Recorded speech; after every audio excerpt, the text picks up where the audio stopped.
Russell Myers, Raw Editor for the Daily Mirror, welcome. I think morbid curiosity is probably the only phrase which really describes the interest and the reaction. What's your take on the spectacle?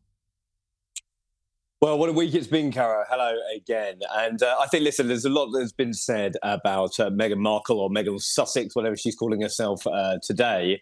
A new show, because, of course, it was going to come with a lot of controversy, wasn't it? I don't think she could have got away from that.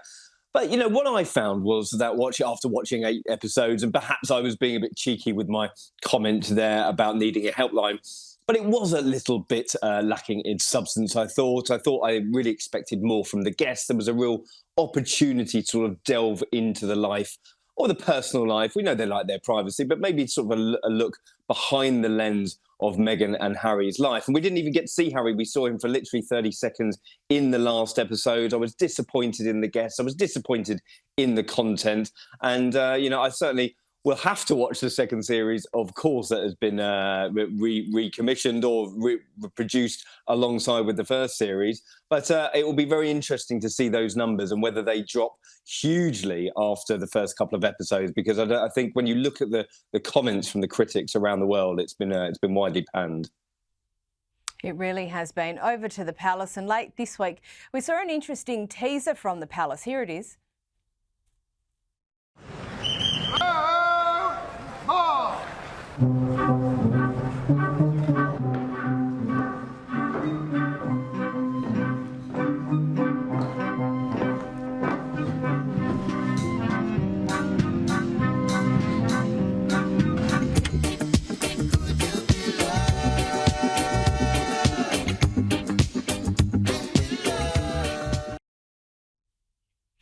And then we got a bit more of a look. Throughout my life, music has meant a great deal to me.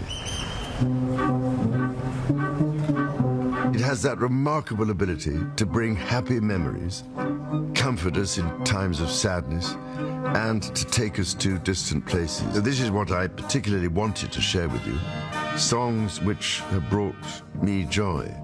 This seemed such an interesting and innovative way to celebrate this year's Commonwealth Day. Thank you for listening. Russell, this certainly piqued my interest. What are your thoughts on the substance and perhaps even the timing of this announcement?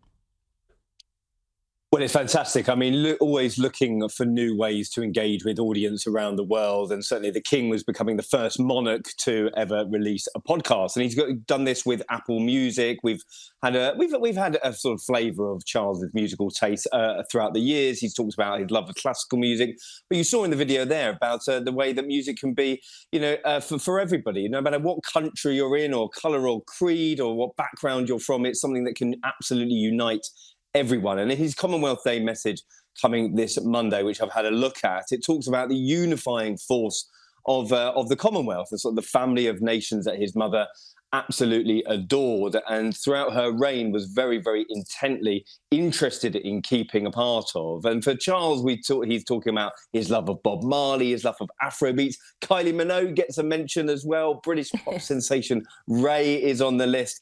And I think what you're seeing here with Charles is this sort of unifying nature, as I said. He wants music to be enjoyed by everybody. And for Commonwealth Day, looking for a different way of discussing the Commonwealth as well. I think unifying is a great word there, because everyone likes some sort of music or another, and I think that there is an excellent observation.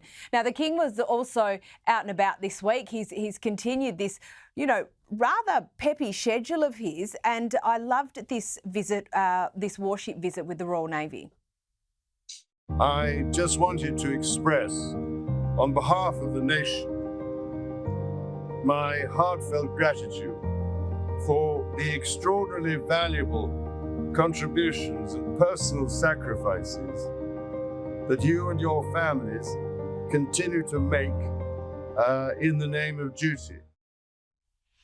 Now, Russell, the royal family does the armed forces very well. I thought this here was really quite lovely. And given what we've just talked about, just the flexibility, the variety of the King here, I think is really interesting.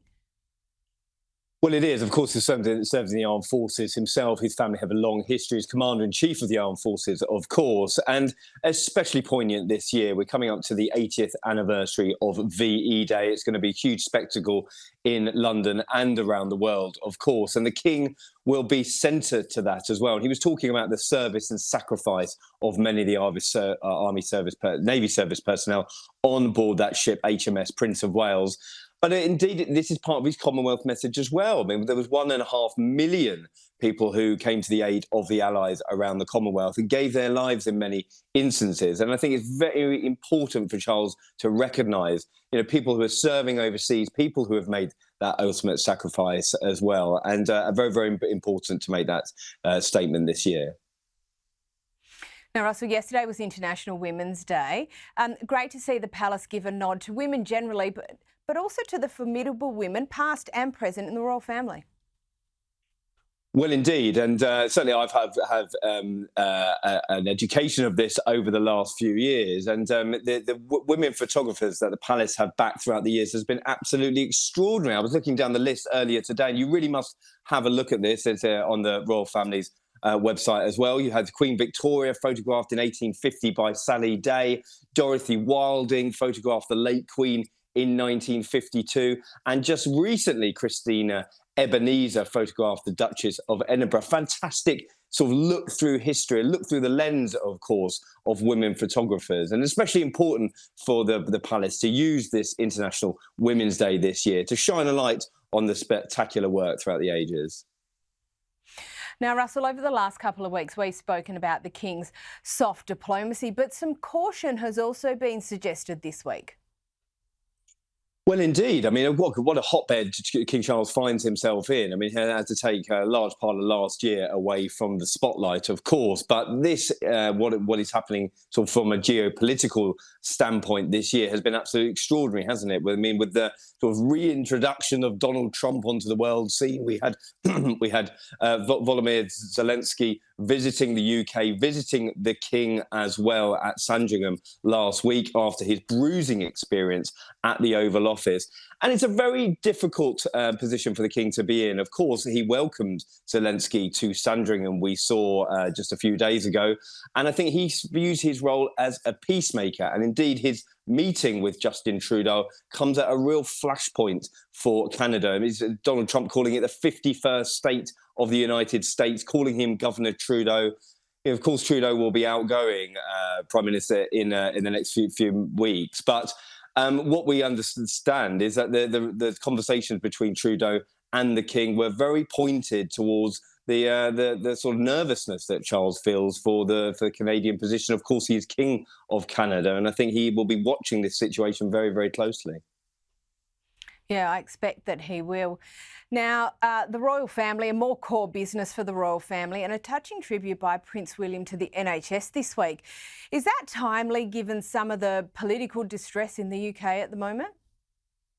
Well, it's certainly timely because of the coming up to the 5th anniversary of coronavirus, and March 11th will mark that anniversary here in the UK. And what William wanted to do was to go to the hospital where he'd been before during the COVID crisis, but it also was the flashpoint of coronavirus in the UK. It was where the first patient reportedly died.